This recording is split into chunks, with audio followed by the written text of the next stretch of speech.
Today we observe the solemn service of Good Friday, the second of the 3 holy days of Holy Week, Maundy Thursday, Good Friday, and the Easter Vigil.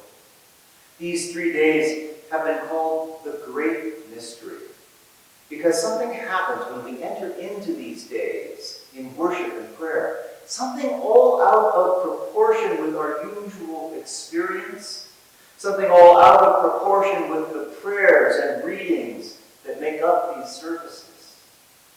The sum of the parts is greater than the whole in a wonderful and mysterious way.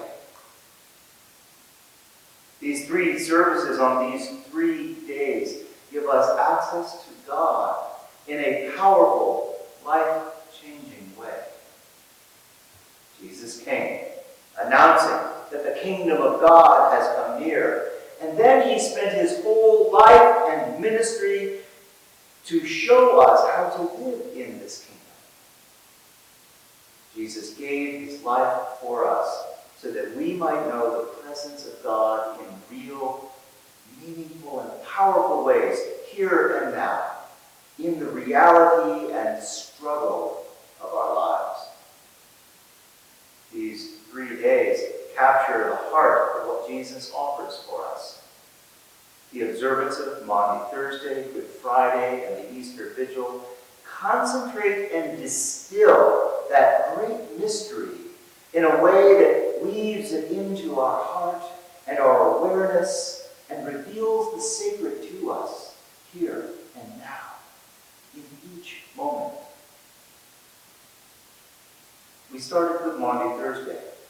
After Jesus' triumphal entry into Jerusalem, he arranged the Passover meal with his closest friends. Knowing what was to come, he equipped them with the new commandment that we are to love one another as he has loved us. Jesus gave us this commandment to help us through the struggle, pain, and suffering that comes next. And that is what we see on Good Friday. Did you ever wonder what is good about this day? What is good about Jesus being arrested and tortured and put to death? That is not good. But here it is in the middle of the 3 days, Maundy Thursday, with the new commandment, leads to Good Friday and the Passion. How is this good? Most of us prefer Easter, and that's understandable. Most of us would rather call Easter good and leave out this not-so-good Friday. We love and appreciate those wonderful experiences when we are filled with joy, awed by the beauty of creation, buoyed up by love, comforted by friends, or inspired by a moving story.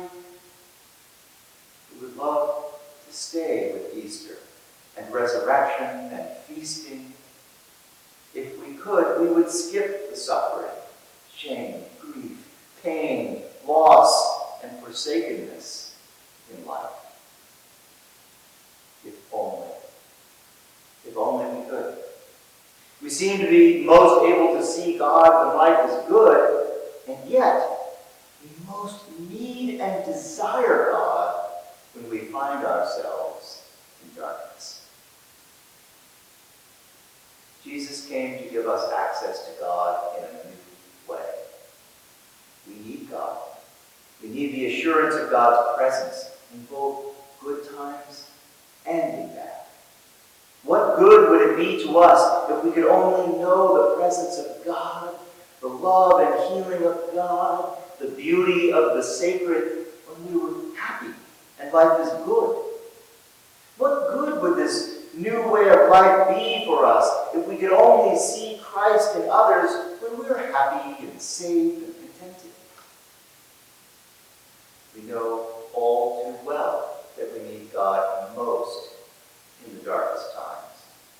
And we know that it is most difficult to see and know that God is with us when we are in pain, when we are grieving, or when we are afraid for our own lives.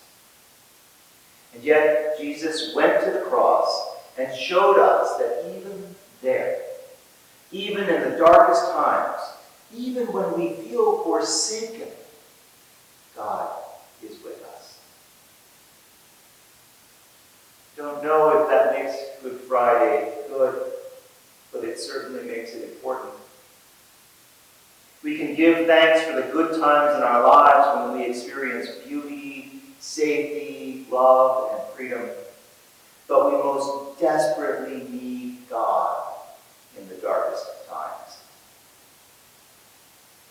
And that is where the new commandment at Maundy Thursday comes in. We have to learn to see the sacred in the darkness.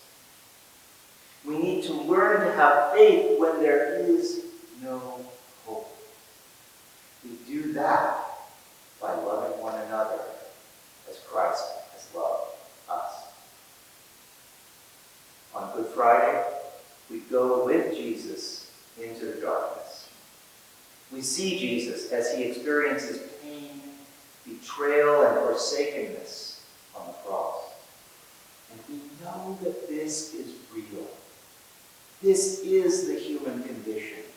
It is the story of our own lives. But then we see something remarkable and beautiful. There, hanging on the cross, Jesus continues to offer love. He sees his mother and the disciple whom he loved standing together, and he says to Mary, "Woman, here is your son." And to the disciple, "Here is your mother." Even there, as he is dying, he acted with love and generosity. We have each, or will each, experience suffering, pain, and grief. Jesus shows us that even as we suffer, even as we struggle, we can know the sacred. We can, when we continue to give ourselves in love.